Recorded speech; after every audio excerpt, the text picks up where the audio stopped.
Yo guys, welcome to our channel. We don't have a name yet, yeah, but my name's Saban. This is Zachariah, and yeah, you can expect a lot of football content, maybe some other sports, you never know, but strictly football. Since we're both, Manchester United fans, we've been supporting the club for a time now, through the ups and downs. Let's stick to what we know. And before we get right into the topics, because we do have a few, I just want to talk about the summer window. Yeah, compared to the other years that we've done business, this has been a very, very good summer. Yeah. So what do you think? Where does this rank for you, and how do you think it will help us? It's probably one of our best summers since the Fergie. I can't even say because the season just started, but it's one of the most promising in a while. Yeah. Since the whole post Fergie era. Yeah. But I still think it wasn't perfect. Realistically, I wanted not just one midfield, but at least another midfield. Yeah, two midfielders, and a left back. That was then I would have been I'm content. I'm not happy. I'm not sad. I'm not pissed. I'm just content with it because I know this. The reason why I'm not as pissed is because it's a new regime. It's Ineos taking over. And what people need to understand is whole new structure, innit? Yeah, and they have obstacles from the old regime. I mean, they're still there, innit? But it's, from the Glazers, they're trying to clean up their mess.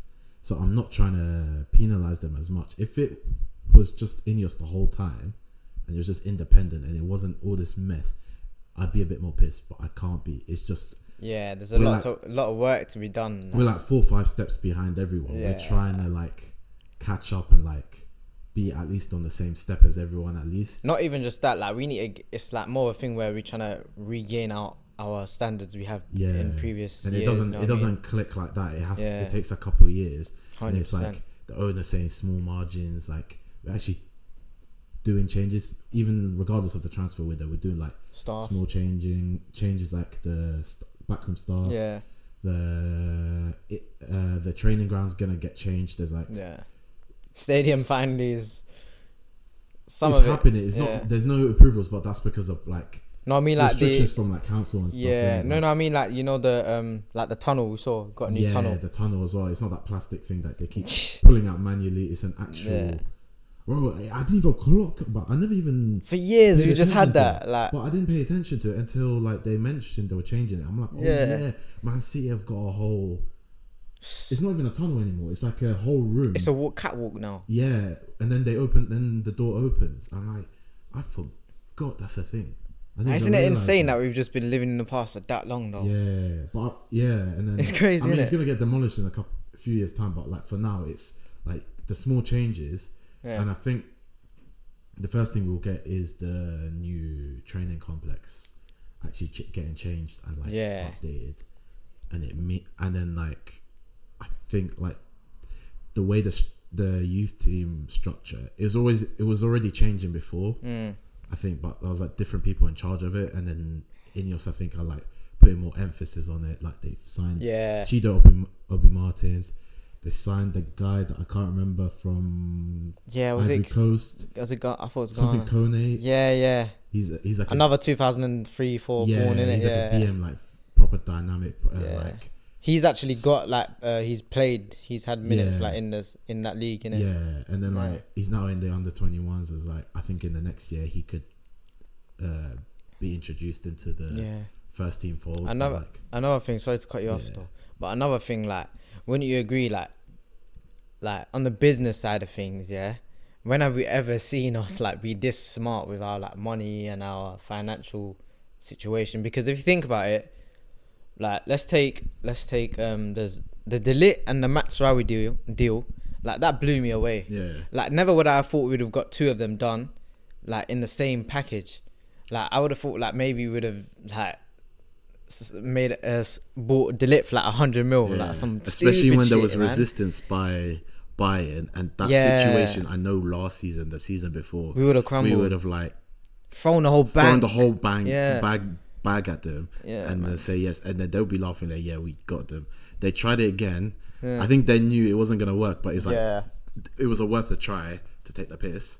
They couldn't because it's Ineos, and then we got the deal we wanted, innit? Yeah. And so moving on to our first topic, because the summer window has a bit of correlation to this question. Yeah. So now that Ten Hag has literally gotten like everything he's like wished for, innit? Like the players, the strikers, the replacements, because last season we had so many injuries, and the standard of replacements needed to be raised. And now that it has, like, one, he's got no excuse. Yeah. So he has all the kind of play styles he's ever really wanted. Where do you think he'll finish, man? And what do you think he stays? Because if you ask me, I feel like this season, it's make or break. I know the club. I know, obviously the club and the board are gonna back him 100%. But I feel like us Man United fans, the toxic thing about us, if we want someone gone, like, they will be gone. And I feel like if it's a thing where like we don't win the Europa League, we get knocked out early, and we don't come top 4, I feel like, and no domestic cups as well, I feel like this year will be his he'll be sacked this year. I feel like if that does happen. Yeah. But I feel like for me, I feel like every single football fan wants longevity, innit? Like to challenge for titles and consistently stay in Champions League. But like for us, that's not attainable yet. So I think for him now to like prove himself, I feel like he's got to win. In my opinion, the Europa League's got to come home, man. If he's really gonna like stay and expect us to back him, like he's got to win something, but it's got to be bigger than the years before. Yeah. So what do you think? What I think is, I still have trust issues. Yeah. But I can't say Ten Hag out now because of 3 games in. You're stupid. It's stupid to say that and think that. But he is walking a tightrope, thin ice. He's on thin ice, and it's like around November time is when I'm gonna start piping up about he needs to go if it gets to that point. Yeah, 100%. And it's just, I think the hiring of Van Nistelrooy was like, take the pressure off him, innit? I think there was ulterior motives. I think that if they're gonna sack him, he's gonna be the successor. Yeah, because they can't find anyone in the market like that suitable. He was at PSV, what are you? Yeah, but he left because of the issues with the higher ups, and he just it wasn't him getting sacked. He just left on his own accord. At least that's what I think happened, didn't it? And then he's proven himself in PSV, and he's good with the youth, good manager, good with the players, can have a good relationship with them, which we haven't had like since Fergie days. And you can actually see him as well, like after the games, like he's staying on the pitch and like, talking to every player. I do find it weird that the cameras are always on him, putting their attention on him more than Ten Hag. Which, like, you can see. I mean, you can see it's like. Like I said, like Ten Hag just he has no aura. Like this. It's like the complete opposite. It's like every time it's on Van Nistelrooy, it's all positive stuff. When it's Ten Hag, it's like a dark cloud of negativity. Yeah. The comments about him is negative, which I kind of hear it, but sometimes I feel bad about. I don't know, but you know what? You do have to feel for him. Yeah. Because to a certain extent, like. Obviously, a manager does have a lot of influence on the players when it comes to like training and everything. But when it comes to like a big game and everything, like the manager can only do so much. Like he'll give the players a game plan, and they have that next half to execute that game plan. And then he gets another 15 minutes. I feel like you can only blame the manager so much. Like take Casemiro for example, take Rashford for example. Like no matter the plan put in front of them, they just always stink up the place, man. You know what I mean? So I feel like. That's the problem with him. It's like I think he's had, even if it's not been said, I think he has broken relationships with more players than we think it is, because since the Sancho situation, it's been a bit shit. 100%. I don't think because Rashford's close friends with Sancho. Yeah, I think Rashford is doing the thing where he's not playing for the manager because I can't see anything else now. Yeah.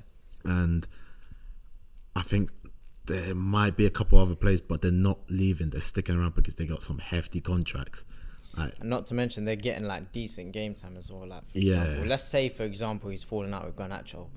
Garnacho's like a regular. yeah, You know what I mean? I would hate to think that he has fallen out with him, but there are some players that would stay because of the contract. Like, bro, we are overpaying so much. Like, look at Anthony, bro. I don't understand. Like, that will forever boggle my mind. Like, that Anthony transfer. But when Kudus was there, oh my God, Kudus what joined a player, man. West Kudus Ham, joined the season after. Kudus is a baller. He's so rapid as well, man.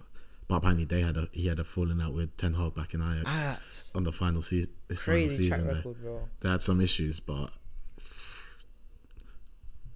I don't know. This guy's fallen out with everyone. I defended him initially when it was. You know what? When it was the Ronaldo saga, yeah, I actually defended him because Ronaldo was. People I love forget Ronaldo. In the time where he sacked him off, yeah, Ronaldo was shit in that little. And people keep gaslighting us and trying to rewrite Say history. that he was like the top This is scorer. when That's a different season. This is when I know you man don't watch our games. Yeah. When you watch the games, he don't hold up the play. He doesn't suit the style of the club at the time.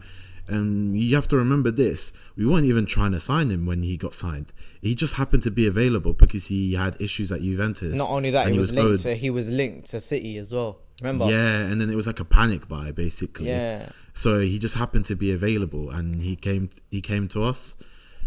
We didn't want it. Not that we didn't want it. We weren't. Yeah, we were of course building we a wanted team it, but- not for him. Yeah, exactly. I can't remember who we were building it.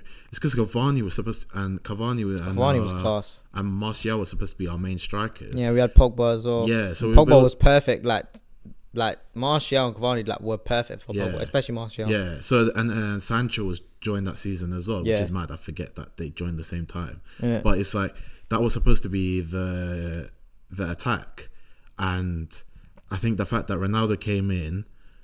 This is when Greenwood was around as well. Yeah. And it was just like, it just messed everything up. And then this is when, I don't know if before the situation with Greenwood was also starting to piss me off because he was on the right wing and every chance he had to Too greedy, innit? he was so greedy. Yeah. He just kept Too shooting greedy. it from like a weird angle and then Ronaldo's getting pissed. That's the only time where I felt bad. In Greenwood's defense, obviously he didn't have maturity back then, innit? He was He was hella 20? cocky. I saw he wasn't. There was quotes about him like not listening to Ronaldo, not just that taking. Yeah, it. people didn't want to take his advice. Yeah. If I was a player and I was playing with the likes of Ronaldo, Yeah. I would listen to his advice as if it's coming from the main coach as well, because it's like experience talks. Yeah. Like that's like the hierarchy of football, innit? When it comes to But bringing it back to Ten Hag, yeah, I think give me until like November, December time. I'll have my proper like judgment Stance, on him. yeah. So I wanted him gone before as soon as the season end. Did you want him? stayed. Let me ask you. Did you want him gone, win or lose, if we won or lost the FA Cup? Gone regardless. Is it? Because it was just future proof. It's like a lot of teams have fell for this trap of this crap manager's won a trophy. So he must be. Oh, let's stick with him now, and then it's gone to crap again, and you're back to square one on the next season. Di Matteo, you decided to keep him after Chelsea decided to keep him after he won the Champions League, but had a disgusting season. Horrible. I don't know what position they finished, like 9th or something.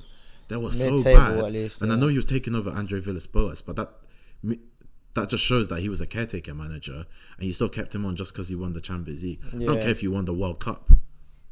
If you're not that guy, get the hell out. Yeah. Move on. That's why there needs to be a bit more ruthlessness, and I was a bit surprised with Ineos that they stuck with him, but I guess it's because they couldn't find anyone else. So in their defense, maybe. But if Van Nistelrooy is the plan to be the one taking over, I'll put my hand up and fair enough. Yeah. It's like a good fallback option.